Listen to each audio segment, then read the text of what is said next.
వి gold trusted gold buyers. మీరు తాకట్టు పెట్టిన బంగారాన్ని విడిపించి ఈ రోజు ఉన్న మార్కెట్ ధరకు కొనబడును.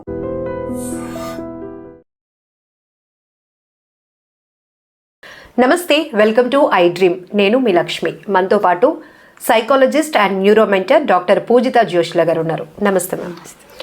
జనరల్గా అంటారు కష్టే ఫలి, ఇది అందరికీ తెలిసిన విషయమే. కష్టపడిన దానికి రిజల్ట్ కోసం వెయిట్ చేయడంలో కూడా ఒక తృప్తి ఉంటుంది.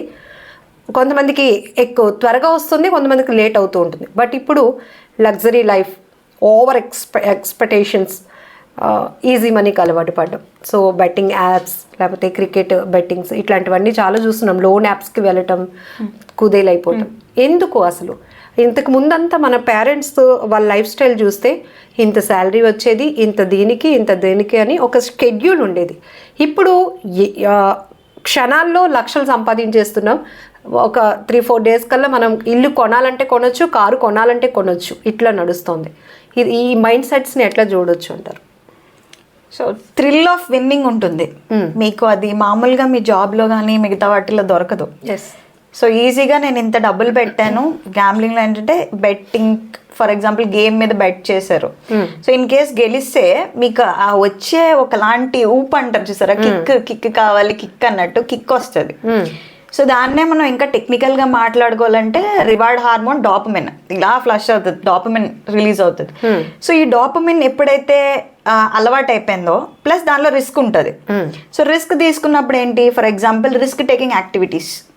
ఇప్పుడు పై దాకా వెళ్ళి పారాగ్లైడింగ్ చేస్తారు, స్కూబా డైవింగ్ చేస్తారు, లేదా బంగీ జంపింగ్ చేస్తారు. ఇవన్నీ రిస్క్ టేకింగ్ యాక్టివిటీసే.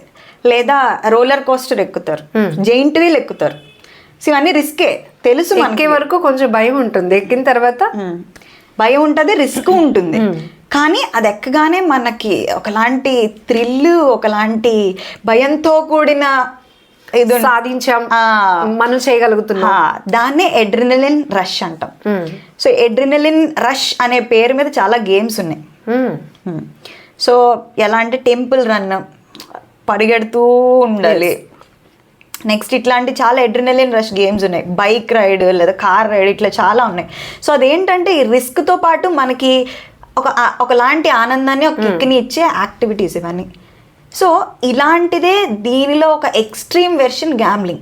సో ఈ గేమ్స్లో ఏంటంటే మీకు ఏమి రివార్డ్ రాదు, డబ్బులు రాదు, ఏది రాదు, కానీ సిమ్యులేషన్ మాత్రం వస్తుంది, ఫీల్ వస్తుంది. ఫీల్. కానీ గ్యాంబ్లింగ్లోకి వచ్చేటప్పటికి మీకు ఇమ్మీడియట్గా రివార్డ్ ఏంటది, డబ్బు, ఇమ్మీడియట్గా మనీ వస్తుంది. సో విన్ అయ్యారంటే ఒకలాంటి ఎగ్జైట్మెంట్, ఫీల్. సో దీన్నే గ్యాంబ్లింగ్ డిజార్డర్గా పరిగణిస్తారు సైకాలజీలో.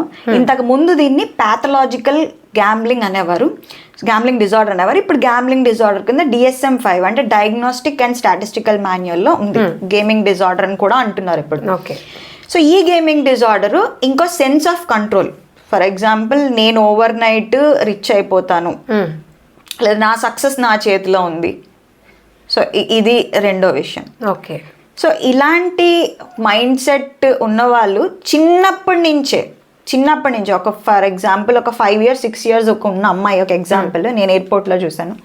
వాళ్ళ ఫాదర్ ఏదో ఇలాంటిదే ఒక చిన్న గేమ్ ఇది ఉంటుంది కదా, ఇట్లా జాక్ పాట్, ఇది ఇలా కదుపుతారు, లాటరీ. సో ఇది ఇలా క్లిక్ చేసి ఇలా మనీ వెళ్ళి ఇంత మీరు వచ్చిందని ఒకటి వస్తుంది. సో అమ్మాయి అది ఆడుతున్నది. సో అమ్మాయికి ఎంతో 1 crore ఎంతో అది వచ్చింది. ఆ అమ్మాయి ఎగ్జైట్ అయిపోయి వాళ్ళ నాన్నకి చెప్పింది, నాకు ఇంత వచ్చింది డబ్బులు, నాకు రియల్ టైంలో నేను నిజంగా నాకు ఆడాలనిపిస్తుంది అని చెప్పి. సో అంత చిన్న పిల్లకే క్షణాల్లో ఎడిక్ట్ అయిపోయింది కదా. అంత చిన్న పిల్లకే అంత థ్రిల్ వస్తే నిజంగా థ్రిల్ అనుభవించిన వాళ్ళకి ఇంకెంత ఉంటుంది. So that is 1 point. Okay. రెండోది, ఇది ఎడిక్షన్గా ఎప్పుడు మారుతుంది, ఎడిక్షన్గా ఎప్పుడు మారదు. చాలా మంది గేమ్స్ మీద బెట్టింగ్ చేస్తారు, చాలా ఇలాంటివి చేస్తుంటారు, కానీ కొంతమందే దానికి ఎడిక్ట్ అవుతారు. సో ఈ స్టాటిస్టిక్స్ ప్రకారం ఉన్న మన గణాంకాలు, వాట్ ఎవర్ స్టాటిస్టిక్స్ ప్రకారము ఎవరికైతే మిగతా అడిక్షన్స్ ఉంటాయో, ఫర్ ఎగ్జాంపుల్ ఆల్కహాల్ కానీ, డ్రగ్స్ కానీ, లేదా ఇంకేమైనా అడిక్షన్స్ ఉంటే, ఏదైనా మెంటల్ హెల్త్ కండిషన్ ఉంటే వాళ్ళు ఎక్కువ ఈ గ్యాంబ్లింగ్కి ఎడిక్ట్ అయిపోతారు. చాలా తక్కువ కేసెస్లో కంట్రోల్ ఉంటుంది. చాలు మనం ఇంత లాస్ అయిపోయాం, ఇంకా దీని జోలికి వెళ్ళకూడదు. సో బ్రెయిన్ ఫంక్షన్లో కూడా కెమిస్ట్రీలో కూడా ఇంబ్యాలెన్సెస్ ఉంటాయంట అకార్డింగ్ టు రీసెర్చ్. ఓకే. ఈ గ్యాంబ్లింగ్కి ఎడిక్ట్ అయిపోయిన వాళ్ళలో చిన్న పిల్లల నుంచి అంటే 20 years 18 years నుంచి కూడా గ్యాంబ్లింగ్ ఆడే వాళ్ళు ఉన్నారు. కొంతమంది ఎడిక్ట్ అవుతారు కానీ కొంతమంది అవ్వరు. ఓకే. సో ఇప్పుడు ఉన్న పరిస్థితుల్లో సంపాదిస్తుంది తక్కువ, అలవాట్లు, ఎక్స్పెక్టేషన్స్ ఇవన్నిటి దృష్ట్యా అంటే టీనేజర్స్ వరకు మనం డిస్కస్ చేస్తే కనుక ఎందుకు వీళ్ళు ఇట్లాంటి గేమింగ్ వైపు అట్రాక్ట్ అవుతున్నారు అంటే దెర్ ఈస్ ఎనీ కాజెస్? చాలా ఉన్నాయి. వాళ్ళ ఫేవరెట్ హీరోనే వచ్చి అడ్వర్టైజ్ చేస్తున్నారు, లేదా వాళ్ళు ఏదో కంటెంట్ ఇంటర్నెట్లో ఏదో చూస్తూ ఉంటారు, వెంటనే పాపప్ అవుతుంది గ్యాంబ్లింగ్. ఐ మీన్ లైక్ ఇంతను పెడితే ఈ మధ్య వీడియో గేమ్స్ మీద ఇది ఎక్కువ అయిపోతున్నది, వీడియో గేమ్స్ మీద బెట్టింగ్. ఈ గేమ్ గెలిస్తే నీకు లంప్సంగా ఇంత డబ్బు. సో వాళ్ళు ఏంటి, ఆ ఏజే ఒక ట్రాన్సిషనల్ ఏజ్, వాళ్ళకి హార్మోన్స్ ఇదిగా ఉంటాయి. సో వాళ్ళకి ఏంటంటే ఆ రిస్క్ నచ్చుతుంది. మామూలుగానే టీనేజర్స్కి నచ్చుతుంది రిస్క్. దాంట్లో నీకు ఓవర్ నైట్లో నీకు ఇంత డబ్బు వచ్చిందంటే నీ ఫ్రెండ్స్ నిన్ను ఎలా చూస్తారు. సో అదొక కిక్, విపరీతమైన డాపమిన్ అనమాట. డాపమిన్ అనేది కొంతవరకు రిలీజ్ అయితేనే బాగుంటుంది. అదే కంటిన్యూస్గా రిలీజ్ అయిపోయింది అనుకోండి, విపరీతమైన డాపమిన్ మీ బ్లడ్ స్ట్రీమ్లోకి వెళ్ళిపోయింది అనుకోండి, రివార్డ్ అంటాం. రివార్డ్ మీకు ఏదైనా నచ్చింది జరగగానే, లేదా ఫర్ ఎగ్జాంపుల్ నాకు ఒక గిఫ్ట్ వచ్చింది, నాకు ఎవరో కార్ గిఫ్ట్ ఇచ్చారు, అది నాకు ఒకసారి ఇస్తే బాగానే ఉంటుంది. అంతేగాని కంటిన్యూస్గా నాకు గిఫ్ట్లు ఇస్తూ నాకు డాపమిన్ అలవాటు అయిపోయింది అనుకోండి, మీరు ఇవ్వకపోతే నేను పిచ్చెక్కిపోతాను. విత్డ్రాయల్ సిమ్టమ్స్, ఇరిటబిలిటీ, చిరాకు వచ్చేస్తూ ఉంటుంది. సో అలా వాళ్ళకి వాళ్ళే తెలియకుండా వితౌట్ అవేర్నెస్ ఆ లూప్లో పడిపోతారు. ఓకే. సో దీనివల్ల ఇంకా మీరు ఇందాక చెప్పినట్టు వాళ్ళకి నచ్చిన వ్యక్తులు దీన్ని ప్రమోట్ చేసేటప్పుడు ఇంకా వాళ్ళు ఈజీగా దానికి ఇన్ఫ్లుయెన్స్ అవుతూ ఉంటారు. అదొకటి. ఒక్కసారి అలవాటు అయిపోయిన తర్వాత వాళ్ళకే తెలియదండి.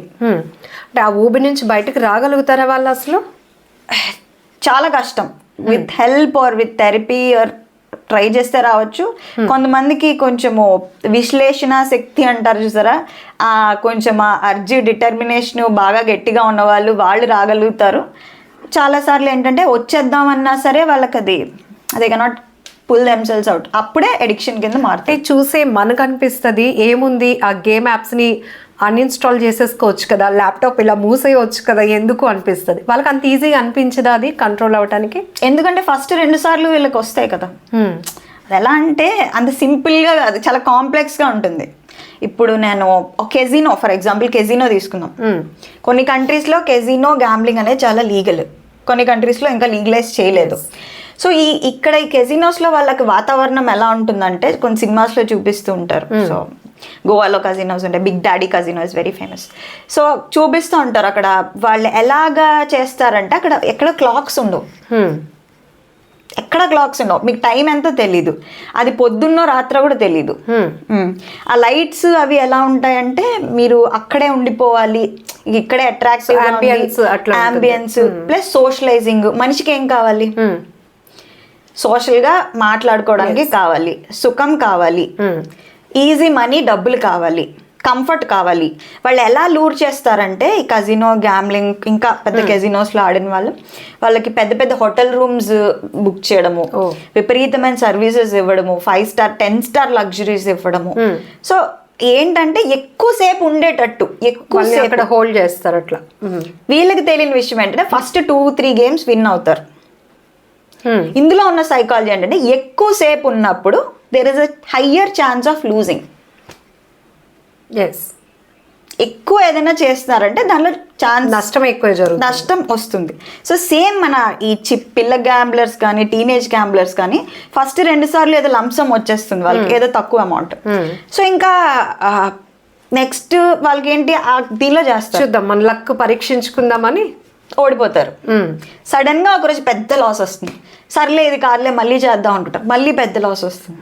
సో వాళ్ళకి ఇంకా ఏదో ఒక రోజు నేను కొట్టకపోతానా, పొద్దున్న లేచేటప్పటికి నేను కరోడ్పతి అవ్వలేకపోతాను. వాడి motivation. That's how it happens. Finally ఒక మెసేజ్ యూత్కి ఏం చెప్తారు? సో ఏదైనా ఈజీ మనీ అనేది ఎక్కువ కాలం ఉండదు. సో ఈ గ్యాంబ్లింగ్ కూడా లేదా ఆన్లైన్ బెట్టింగ్ అని, ఈ వీడియో గేమ్ బెట్టింగ్ అని, ఇవేవైనా సరే there is a higher risk of losing. So కాబట్టి దీనిలో రిస్క్ రిటర్న్ అనేది క్యాలిక్యులేటెడ్గా ఉండదు. For example any business start చేసినా చిన్న టీ స్టాల్ పెట్టుకోవాలన్నా పానీపూరి పెట్టుకోవాలన్నా ఏది పెట్టుకోవాలన్నా రిస్క్ రిటర్న్ ఇంత వస్తుంది, ఐడియా ఉంటుంది, ఉంటుంది. ఇది అన్కాలిక్యులేటెడ్ రిస్క్. ఏదో నేను సరదాకి ఒకసారి ఎప్పుడో ఫ్రెండ్స్తో ఒకసారి చేశాను, అది కూడా డేంజరస్, అది కూడా నేను ప్రోత్సహించను. అలా మీకు తెలియకుండా చేస్తే పర్వాలేదు, కానీ పని కట్టుకొని కూర్చుని దాని మీద 100% ఇది కానీ కాన్సన్ట్రేట్ చేసి కానీ చేశారంటే there is every chance or risk that మీరు దానిలోకి ఎడిక్ట్ అయిపోతారు. ఒక్కసారి కూరుకుపోయిన తర్వాత దానిలోంచి బయటకు రావడం చాలా చాలా కష్టం. ఇప్పుడు డ్రగ్ ఎడిక్ట్స్ లాగే, సిగరెట్ స్మోకింగ్ లాగే, ఒక 2 రోజులు నాకు ఈ డ్రగ్ వద్దు అంటే పిచ్చెక్కిపోతారు, ఇరిటబిలిటీ, చిరాకు, తాగుడికి ఎలా అలవాటు అయిపోతారు. Same changes, same brain chemistry changes ఉంటాయి. కాబట్టి వీలైనంత వరకు ఇవి ఆల్కహాల్ స్మోకింగ్ దీని అంత ఈజీ కాదు. ఫైనాన్షియల్ స్ట్రెయిన్ అనేది పడిపోద్ది, మీ జీవితం, మీ తల్లిదండ్రుల జీవితం, ఫ్యామిలీ మొత్తం. సో కాబట్టి అది గుర్తుంచుకోండి. So save yourself and awareness spread చేయండి. Thank you so much. నమస్తే.